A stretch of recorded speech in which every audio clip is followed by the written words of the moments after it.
ನಮಸ್ಕಾರ ಕೆ ಎಲ್ಲ ಹೇಗಿದ್ದೀರಾ? ಎಲ್ಲರೂ ಆರಾಮಾಗಿದ್ದೀರಾ ಅಂತ ಅನ್ಕೋತೀನಿ. ಲಂಡನ್ನಿಂದ ಬೆಂಗಳೂರಿಗೆ ಬಂದು ಬರೋ ಎಪಿಸೋಡ್ಸ್ನೆಲ್ಲ ಖಾಲಿ ಮಾಡಿ ಈಗ ಏನಪ್ಪಾ ಮಾಡೋಣ ಅಂತ ಅನ್ಕೊಂಡು ಹೊರಗಡೆಗೆ ಬರ್ತಿದ್ದಂಗೆನೆ ಕ್ಲೈಮೇಟ್ ಅದ್ಭುತವಾಗಿತ್ತು. ಸೊ ಇವತ್ತು ನಮ್ಮ ಪ್ಲಾನ್ ಏನು ಅಂತಂದ್ರೆ ಆಟೋಮೆಟಿಕ್ ಹಂಗೆ ಕೀನಾ ನಿಮಗೆ ಕೀ ಹಾಕಕ್ಕೆ ಬರಲ್ಲ, ಕಾರ್ ತಗೊಂತೀನಿ ಅಂತ ಕುತ್ಕೊಂಡಿದ್ದೀರಾ.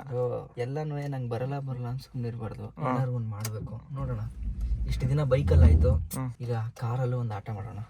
ಏನ್ ಮಾಡ್ತೀರಾ? ನಂದಲ್ಲ ಕಾರ್, ನಮ್ಮ ಅಮ್ಮಂದು. ಮಾದೇಶ್ವರ ಒಳ್ಳೇದ್ ಮಾಡುತ್ತಂದೆ.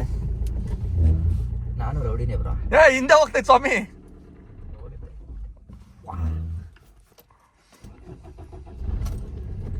ಥರ್ಡ್ ಗೇರ್ ಅಲ್ಲಿ ಇದೆ ಬ್ರೋ, ಪರವಾಗಿಲ್ಲ.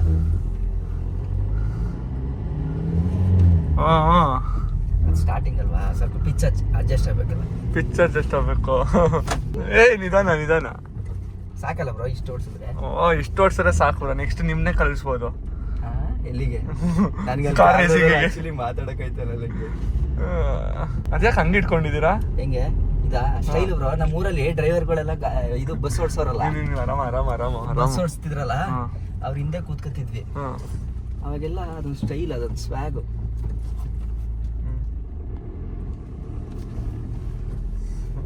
ಗಾಡಿನ ಸೈಡ್ಗೆ ಹಾಕ್ಬಿಡಿ. ಬನ್ನಿ ಸಾಕು. ನಾನು ಅದಕ್ಕೆ ಹೇಳಿದ್ದೆ ಬ್ರೋ, ಹೆಂಗ್ ಮೇಂಟೈನ್ ಮಾಡ್ತೀನಿ ಬ್ರೋ ನಾನು. ಆಗತ್ತೆ ಇಷ್ಟು ಬಂದ್ರೆ ಸಾಕು. ನ್ಯೂಟ್ಲಿಗೆ ಹಾಕಿ. ಸೂಪರ್, ನ್ಯೂಟ್ಲಿಗೆ ಹಾಕಿ. ಏನೀಗ ಇದ್ದಕ್ಕಿದ್ದಂಗೆ ಕಾರಲ್ಲಿ ಬಂದು ಕೂತ್ಕೊಂಡೆಲ್ಲ ಮಾಡ್ತಾ ಇದೀನಿ ಅಂತ ನಿಮ್ಗೆ ಒಂದು ಡೌಟ್ ಬಂದಿರುತ್ತೆ. ಬೈಕಿನ ಬರಕ್ಕೆ ಡಿಸೆಂಬರ್ ಎಂಡಿಂಗ್ ಅಲ್ಲಿ ಬರುತ್ತಂತೆ. ಅಲ್ಲಿವರೆಗೂ ಯಾಕೆ ಒಂದು ಅಪ್ಗ್ರೇಡ್ ಕೊಡಬಾರ್ದು ಅಂತ ತಲೆಯಲ್ಲಿ ಬಂತು. ಅಂದ್ರೆ ಕಾರ್ ತಗೋಬೇಕಾ ಒಂದು ಅಂತ. ಈಗಲೇ ಸಡನ್ ಆಗಿ ತಗೊಳಕ್ ಹೋಗಲ್ಲ, ಒಂದು ಟೆಸ್ಟ್ ಡ್ರೈವ್ ಮಾಡಕ್ ಹೋಗ್ತಾ ಇದ್ದೀನಿ. ಆಕ್ಚುಲಿ ಯಾವುದು ಅಂತಂದ್ರೆ ಮಹೀಂದ್ರ ಥಾರ್ ರಾಕ್ಸ್ ಅನ್ನ ನಾವು ಟೆಸ್ಟ್ ಡ್ರೈವ್ ಮಾಡಕ್ಕೆ ಅಂತ ಹೋಗ್ತಾ ಇದೀವಿ. ಸೊ ಶೋರೂಮಲ್ಲಿ ಹೋಗಿ ಹೆಂಗನ್ಸುತ್ತೆ ಏನು ಅದನ್ನೆಲ್ಲ ನಿಮ್ಗೆ ಶೇರ್ ಮಾಡ್ತೀನಿ. ಏನ್ ಬ್ರೋ, ಕಾರ್ ಬೇಕಿತ್ತ ನಂಗೀಗ? ಬಯಬೇಕೆ ಸಾವಿಗಿಂತ ಮಿಗಿಲಾಗಿ ತಗೊಳ್ಳಿ. ಜೈ ಮಾದಪ್ಪ. ನೋಡೋಣ, ಫಸ್ಟ್ ಟೆಸ್ಟ್ ಡ್ರೈವ್ ಮಾಡ್ತೀನಿ, ಆಮೇಲೆ ಬಜೆಟ್ ಯೋಚನೆ ಮಾಡ್ತೀನಿ, ಆಮೇಲೆ ಫಿನಾನ್ಸ್ ಯೋಚನೆ ಮಾಡಬೇಕು, EMI ಕ್ಯಾಲ್ಕುಲೇಟ್ ಮಾಡಬೇಕು. ಇವೆಲ್ಲ ಮುಂದಕ್ಕಷ್ಟು ಕೆಲಸ ಇದೆ. ನಿಮ್ಗೇನು ಇವಾಗ ಗರ್ಲ್ ಫ್ರೆಂಡ್ ಇದಾರಾ? ಇಲ್ಲ. ಮದ್ವೆ ಆಗಿದ್ದೀರಾ? ಇಲ್ಲ. ಏನಿಲ್ಲ ತಾನೆ. ಇನ್ನೇನಕ್ಕೆ ಇಷ್ಟೆಲ್ಲ ಯೋಚನೆ ಮಾಡ್ತೀರಾ? ಜೈ ಅನ್ಸೋಣ. ಜೈ ಅನ್ಸಿ. ಸರಿ, ಮಾದಪ್ಪನ ಮೇಲೆ ಆಶೀರ್ವಾದ. ಜೈ ಅನ್ಸೋಣ ಬನ್ನಿ. ಬೆಂಗಳೂರು ಮೆಟ್ರೋಪಾಲಿಟನ್ ಸಿಟಿ ಅಂತ ಒಂದೊಂದು ತಾರಾಕ್ ಗಾಡಿನೇ ಬಂದಿಲ್ವಾ ಅಂತ ಬ್ರೋ. ಇಲ್ಲಿ ನೋಡಿ, ಅಲ್ಲಿ ಡೆಲಿವರಿಗೆ ನಿಂತಿದೆ ಒಂದು 700 ಕಾರು. ಕೊಟೇಶನ್ ಕೇಳಬೇಕು ಆ ಕಡೆ ನಿಲ್ಸಿ ಅಂತನಾ? ಹಾಂ ಸರಿ ಅಣ್ಣ. ಬಂದಿದ್ದೀವಿ ಅನಂತ್ ಕಾರ್ಸು, ಮೈಸೂರು ರೋಡಲ್ಲಿ ಇದೆಯಲ್ಲ, ಅಲ್ಲಿಗೆ ಬಂದಿದ್ದೀವಿ. ಆ್ಯಕ್ಚುಲಿ ಇಲ್ಲಿ ತಾರ್ ರಾಕ್ಸ್ ಇದೆ, ಅಲ್ಲಿ ಕಾಣಿಸ್ತಾ ಇದೆ. ಬಟ್ ಟೆಸ್ಟ್ ರೈಡ್ ವೆಹಿಕಲ್ ಇಲ್ಲ ಅನಿಸುತ್ತೆ. ಒಂದ್ಸಲ ಹೋಗಿ ಕೇಳೋಣ. ಕೊಟೇಶನ್ಗೆ ಅಂತ ಬಂದಿದ್ದೀನಿ. ಸೊ ಡಿಜಿಟಲ್ ಕೊಟೇಶನ್ ತೋರಿಸ್ತಾ ಇದ್ದಾರೆ ನೋಡಿ, ಸಖತ್ತಾಗಿದೆ ಇದು ಕಾನ್ಸೆಪ್ಟ್. ಈಗ ನಾನು ನೋಡ್ತಿರೋದು MX-5 4 ವೀಲ್ ಡ್ರೈವು, ಇದು ಮ್ಯಾನ್ಯುವಲ್ ಟ್ರಾನ್ಸ್ಮಿಷನ್ನೇ. Okay okay. ಅಂಡ್ ಇದು ನಿಮಗೆ showroom price means showroom price ಅಲ್ಲ, ನಿಮಗೆ 18,79,900 ಇರೋದು. ಓಕೆ. ಬಟ್ ಇದು ಆನ್ ರೋಡ್ ಪ್ರೈಸ್ ಈಗ 53 ಇದೆ. ಆನ್ ರೋಡ್ಗೆ ಅಂದರೆ ವಿತ್ ಟ್ಯಾಕ್ಸ್ ಅಲ್ಲ, ಟ್ಯಾಕ್ಸು RTO ಎಲ್ಲ ಇನ್ಕ್ಲೂಡ್ ಆಗಿ 23 ಲಕ್ಷ. ಇನ್ಸೂರೆನ್ಸು, ಟ್ಯಾಕ್ಸು ಅಂಡ್ ನಿಮಗೆ ಫಾಸ್ಟ್ ಟ್ಯಾಗ್ ಎಲ್ಲ ಸೇರಿ 23,53 ಆಗುತ್ತೆ. ಇನ್ಸೂರೆನ್ಸ್ಗೆ 97,000 ಮತ್ತು ರೋಡ್ ಟ್ಯಾಕ್ಸ್ಗೆ 3,57,000. ಓಕೆ. ನಿಮಗೆ accessories, extended warranty, road side assist ಇದೆಲ್ಲ ನಿಮ್ಗೆ ಇನ್ಕ್ಲೂಡ್ ಆಗಿ 24,25 ಆಗುತ್ತೆ ಸರ್. ಅಸೆಸರೀಸಲ್ಲಿ ಏನು ಸಿಗುತ್ತೆ ಆ್ಯಕ್ಚುಲಿ? ನಿಮಗೆ ಬೇಸಿಕ್ ಇದು ಸಿಗುತ್ತೆ, like mud flops, cabin mats ಬರುತ್ತಲ್ಲ, ಸೊ ಲೈಕ್ ಆ ಥರದ್ದೆಲ್ಲ ಸಿಗುತ್ತೆ ಸರ್. ನನಗೆ ಅದು ಬೇಡ ಅಂತಂದರೆ ಅದನ್ನು ಮೈನಸ್ ಮಾಡ್ತೀರಲ್ವಾ, ಟೆನ್ಷನ್ ಇಲ್ಲ. ಇನ್ನು 19,000 ಎಕ್ಸ್ಟೆಂಡೆಡ್ ವ್ಯಾರಂಟಿ, ಅದು ಬೇಡ ಅಂತಂದರೆ ಅದನ್ನು ತೆಗ್ದಾಕ್ತೀರಾ? ಮೂರು ಕೂಡ ನಾವು ಮೈನಸ್ ಮಾಡ್ತೀವಿ. ಬಟ್ ನಾವು ಸಜೆಸ್ಟ್ ಮಾಡೋದೇನಂತಂದ್ರೆ ಎಕ್ಸ್ಟೆಂಡೆಡ್ ವಾರಂಟಿ ಪರ್ಚೇಸ್ ಮಾಡಿ ಅಂತಾನೆ ನಾವು ಬರೋ ಕಸ್ಟಮರ್ಸ್ಗೆ ಎಲ್ಲರಿಗೂ ನಾವು ಸಜೆಸ್ಟ್ ಮಾಡ್ತೀವಿ. ಎಕ್ಸ್ಟೆಂಡ್ ವಾರಂಟಿ ಆಫ್ಟರ್ 1 ಇಯರ್ ಆದ್ಮೇಲೆ ಮಾಡ್ಕೊಬೋದಲ್ಲ, ಯಾಕಂದ್ರೆ ಈಗ ಹೊಸ ಗಾಡಿಗೆ ಆಮೇಲೆ ಮಾಡ್ಕೊಂಡ್ರೆ ಆಗುತ್ತಲ್ವ. ಇನ್ನು ಅದು ಬಿಟ್ಟರೆ RSA ಬೇಕಾದರೆ ತಗೊಳ್ಳೋಣ, ಅದೇನು ತೊಂದರೆ ಏನಿಲ್ಲ. ಈಗ ನನಗೆ ನಿಮ್ಮಲ್ಲಿ ಫಿನಾನ್ಸ್ಗೆ ಯಾರಿದ್ದಾರೆ, ಯಾವ ಬ್ಯಾಂಕ್ ಇದೆ? ಆಲ್ಮೋಸ್ಟ್ ಎಲ್ಲ ಬ್ಯಾಂಕ್ಗಳ ಜೊತೆನೂ ಟೈ ಅಪ್ ಆಗಿದೆ ಸರ್. ಹೌದಾ? ಓಕೆ. ನನಗೆ ಈಗ ಮಿನಿಮಮ್ ಡೌನ್ ಪೇಮೆಂಟ್ ಎಷ್ಟಿದೆ ಈ ಗಾಡಿಗೆ? 2 lakh. ಒಂದು ಕೊಟೇಶನ್ ಕೊಡಿ 4 ಲಕ್ಷಕ್ಕೆ. 4 lakh down payment. So SBI ಇದೆಯಾ ಇಲ್ಲಿ?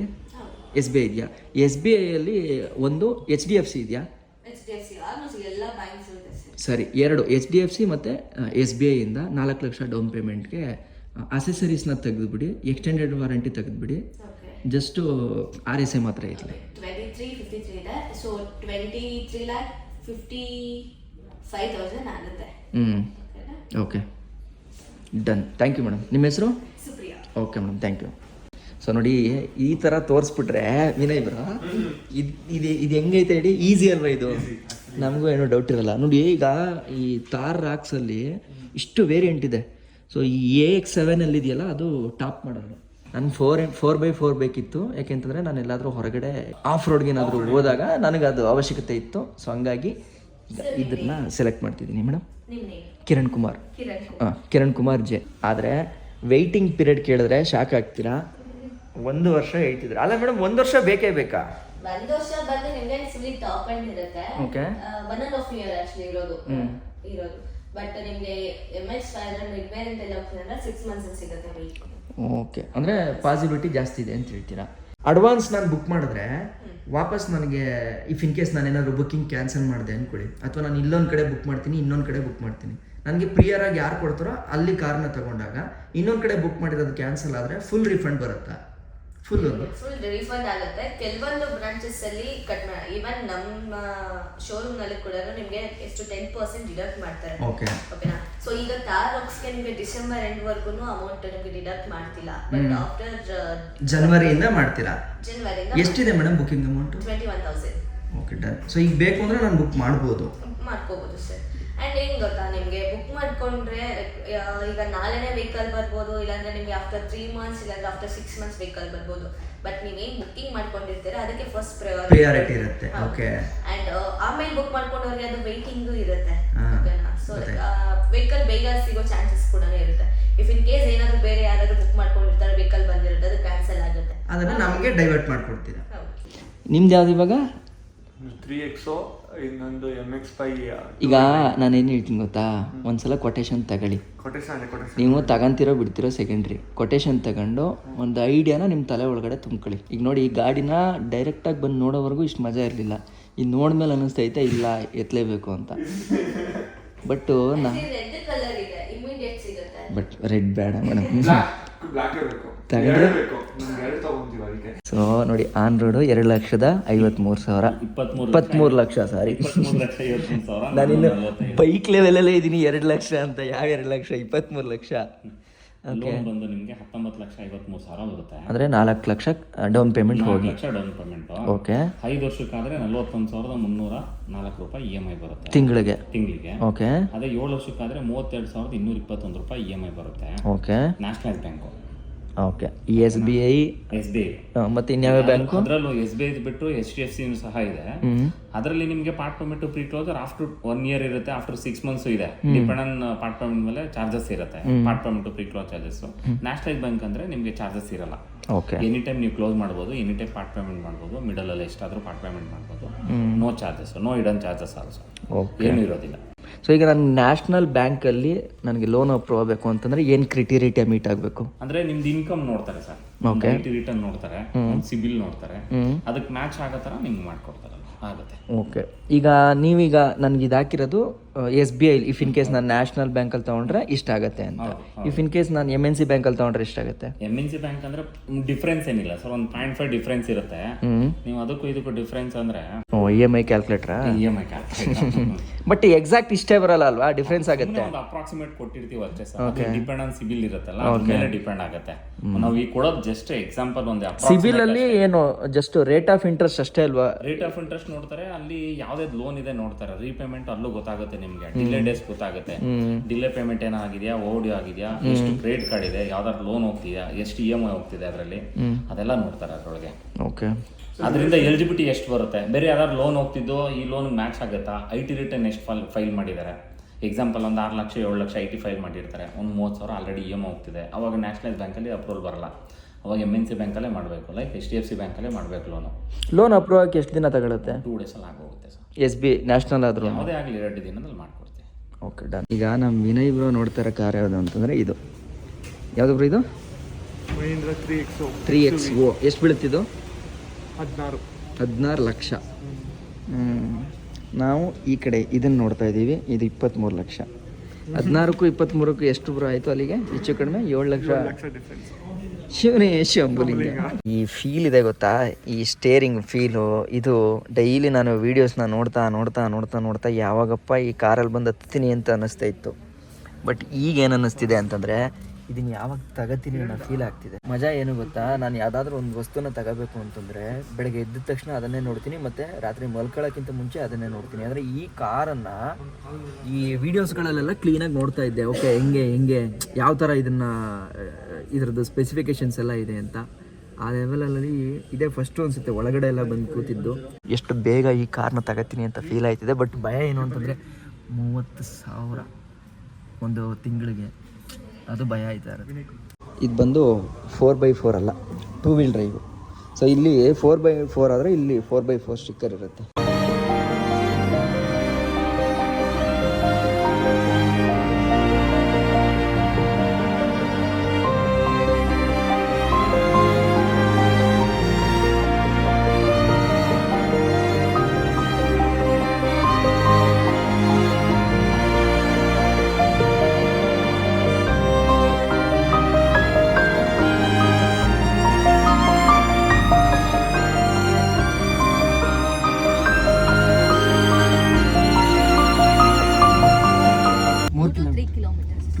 ಕಿಲೋಮೀಟರ್ಸಲ್ಲಿ ಗಾಡಿನ ಹೆಂಗೆ ಲೆಕ್ಕ ಏನು ಗೊತ್ತಾ ಇದ್ರಲ್ಲಿ ಮಜಾ, ನಿಮ್ಗೆ ಡಿಸ್ಪ್ಲೇನೇ ಮಜಾ.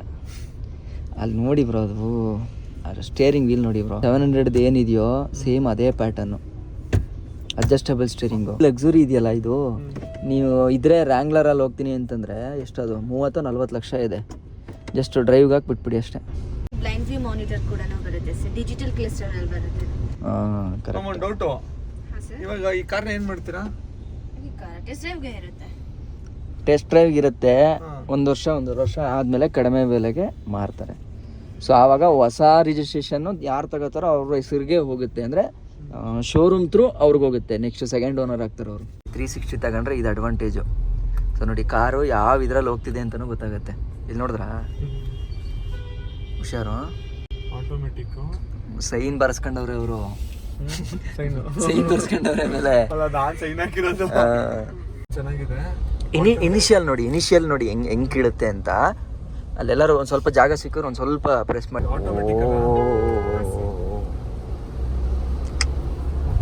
ಮೇಡಮ್, ನಂಗೊಂದು ಡೌಟು. ಈಗ ಏನಾದ್ರು ನಾವು ನಿಮಗೆ ಡ್ರೈವ್ ತಗೋ ಬಂದಿದ್ದೀವಲ್ಲ, ಮಿಸ್ ಆಗಿ ಏನಾದ್ರು ಗುದ್ದಿದ್ವಿ ಏನ್ ಕಡೆ, ಏನ್ ಮಾಡ್ತೀರಾ ಅವಾಗ? ಈಗ ನನ್ನ ಹತ್ರ ದುಡ್ಡೇ ಇಲ್ಲ, ಹೆಂಗ್ ಡೆಬಿಟ್ ಆಗ್ತೀರಾ ನನ್ನ ಮೇಲೆ? ಕೇಸ್ ಹಾಕ್ತೀರಾ? ಹಾಕಿ, ನಾನು ಲಾಯರ್ ನೋಡ್ಕೊಂತೀನಿ.